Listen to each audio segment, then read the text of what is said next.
Shalom Bapak Ibu yang dikasihi Tuhan, kita berjumpa kembali dalam pembahasan kita Corona dan Ular Tembaga Musa bagian yang ketiga. Dan ini masih tetap berlandaskan pada firman Tuhan yang terdapat di dalam Bilangan pasal 21 ayat 4-10 yang saya akan bacakan kembali kepada kita semua.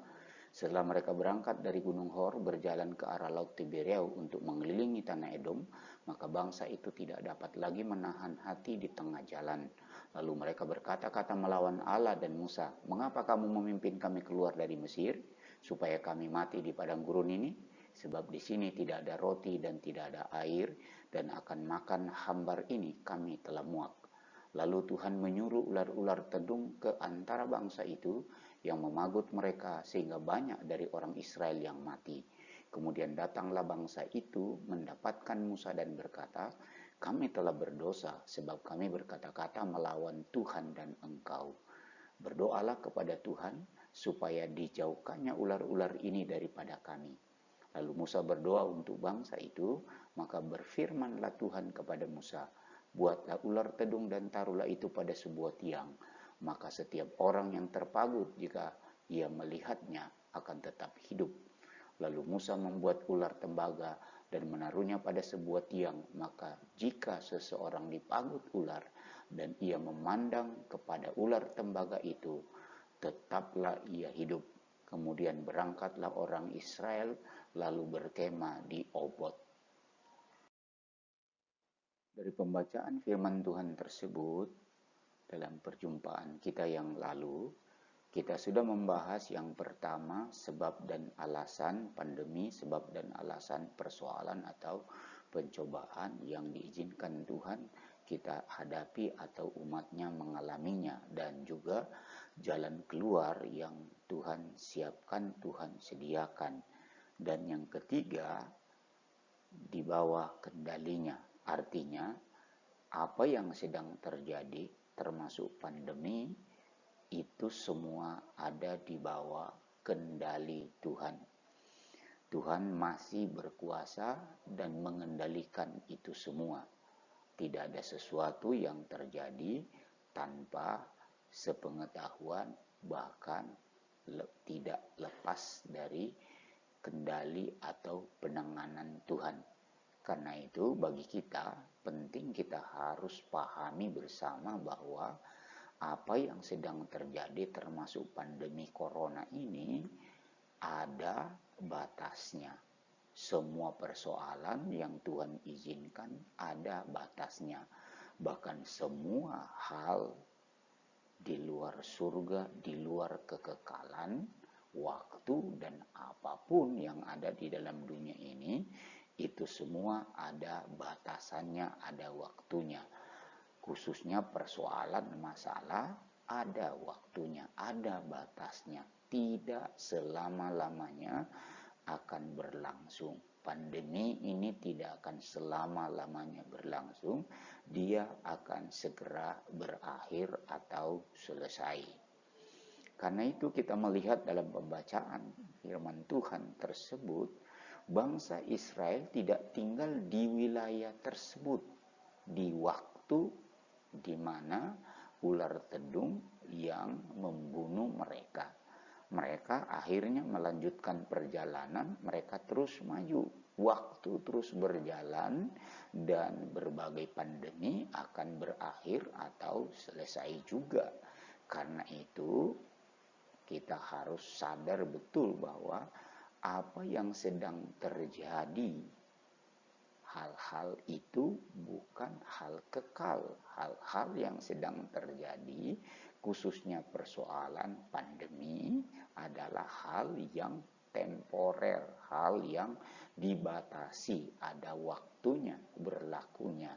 Karena itu bukan hal yang kekal. Persoalan bukan hal yang kekal. Karena itu, mari Bapak Ibu yang dikasihi oleh Tuhan, lihat dan pandang hal yang lebih kekal, hal yang lebih jauh. Karena itu, kuatkan iman kita dan kita terus berpengharapan kepada Tuhan. Pengkhotbah pasal 3 ayat 1. Firman Tuhan berkata, Untuk segala sesuatu ada masanya, untuk apapun di bawah langit ada waktunya.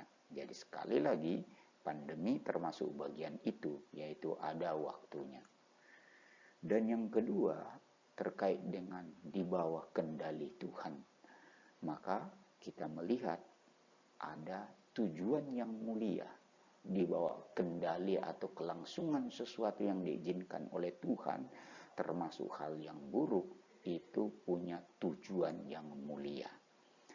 Tujuan yang mulia paling tidak yang lalu saya sudah sampaikan, ada bagian yang penting, yaitu Tuhan izinkan agar kita waspada. Itu menjadi pengingat bahwa dunia ini tidak lagi baik untuk terus-terus kita tinggali.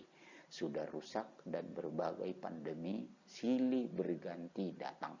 Karena itu, biarlah hal yang sedang terjadi menjadi pengingat buat kita. Dan juga saya sudah tekankan yang lalu bahwa hal yang diizinkan terjadi, persoalan, pencobaan, diizinkan untuk memurnikan iman saudara dan saya. Karena itu kita harus kuat, kita tabah, tetap berpegang pada firman Tuhan, berpengharapan padanya, pandang Tuhan, pandang salib, pandang kehebatan, kemampuan, kasih, dan kebaikannya.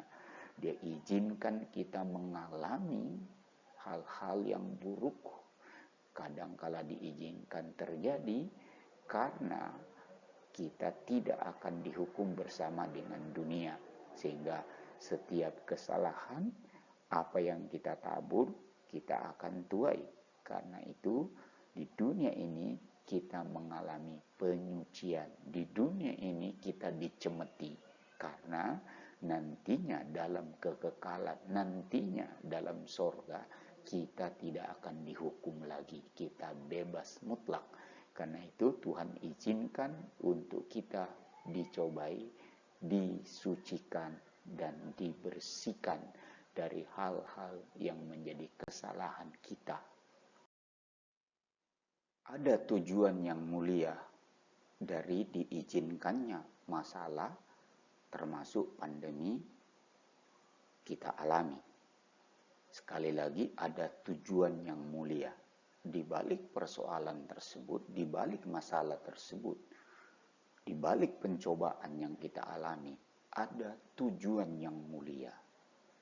Karena Allah memiliki tujuan yang kekal. Saudara dan saya memiliki tujuan kekal.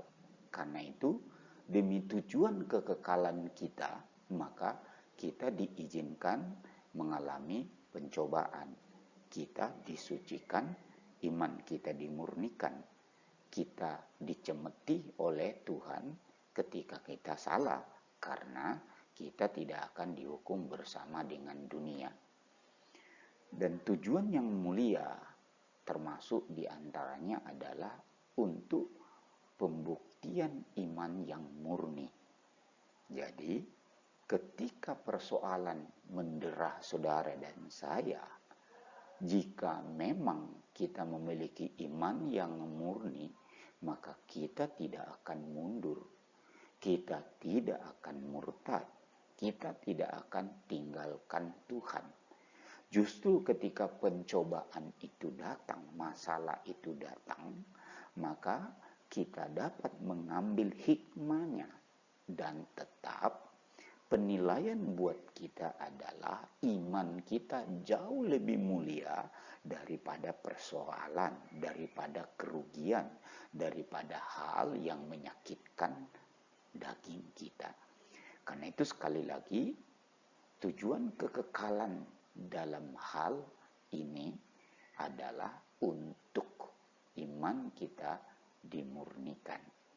Dan karena itu, iman yang dimurnikan, iman yang murni, iman yang mengalahkan dunia, iman yang mengalahkan pencobaan, iman yang tahan melalui proses peleburan, yang melepaskan keduniawian dari iman kita, melepaskan hal-hal yang tidak cocok dan tidak mungkin dibawa ke dalam kekekalan atau ke dalam surga. Karena itu, saudara-saudara yang dikasihi oleh Tuhan, sekali lagi, di balik pencobaan ada tujuan yang mulia.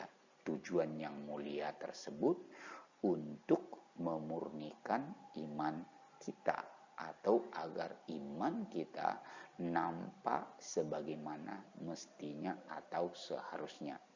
Karena itu Bapak Ibu yang dikasihi oleh Tuhan, sebagaimana tujuan dari persoalan untuk memurnikan iman kita, maka seharusnya saudara dan saya membiarkan sangai-sangai, yaitu sesuatu yang mengotori iman kita, sesuatu yang tidak pantas bagi anak-anak Tuhan, sesuatu yang menghambat, sesuatu yang mengkamiri iman kita yang murni.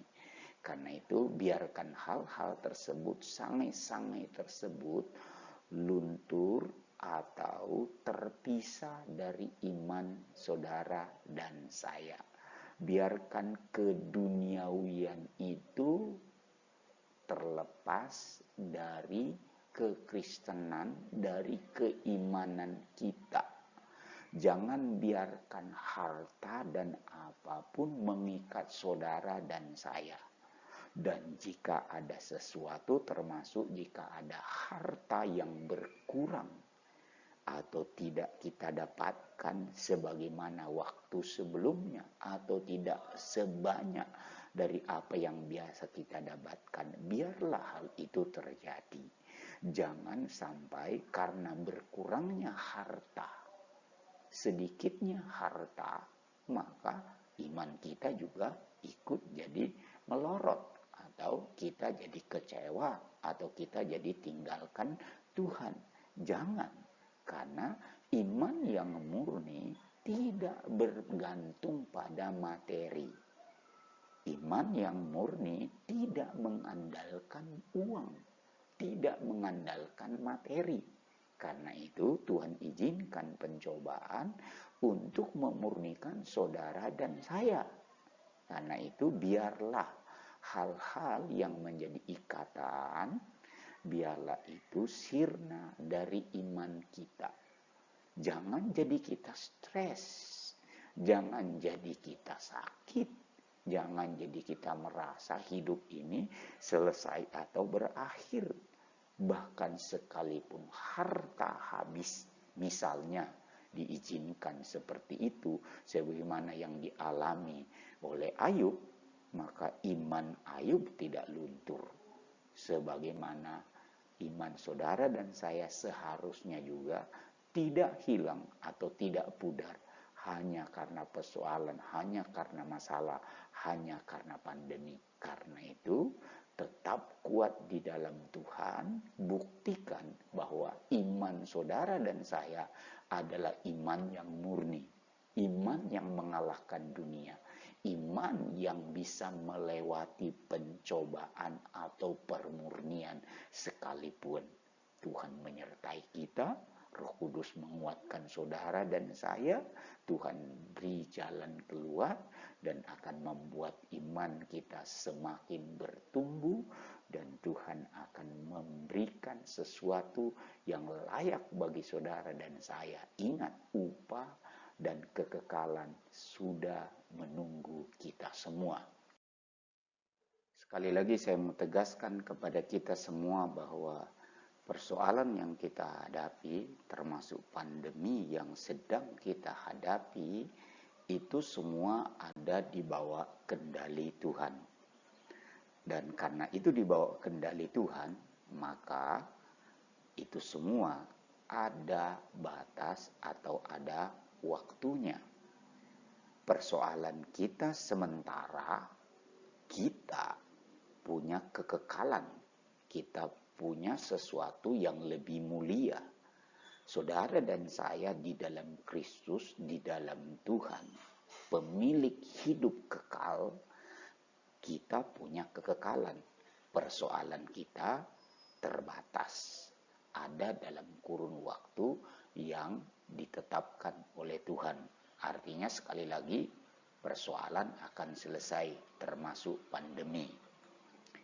Yang kedua, kalau itu dibawa kendali Tuhan, maka pasti itu ada tujuan yang mulia. Jadi tidak ada sesuatu yang terjadi tanpa maksud atau tanpa tujuan. Dan puji Tuhan, tujuannya adalah tujuan yang mulia. Tujuan untuk kekekalan saudara dan saya. Karena kita orang kekal, maka hal-hal yang tidak kekal dalam hidup kita ini dikikis, dimurnikan, ditanggalkan. Dan cara untuk kita menanggalkannya, Tuhan izinkan kita menghadapi persoalan atau masalah. Tujuan yang mulia terkait dengan pembuktian kemurnian iman saudara dan saya. Jadi, sebagai Bapak Ibu pemilik iman yang murni, persoalan yang ada, pandemi yang ada, tidak akan membuat iman kita mengecil atau luntur atau hilang sekalipun.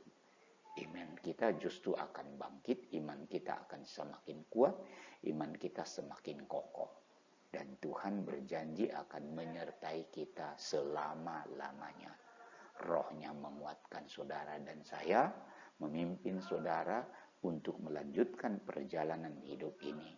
Tuhan memberkati. Sampai jumpa di lain kesempatan. Haleluya.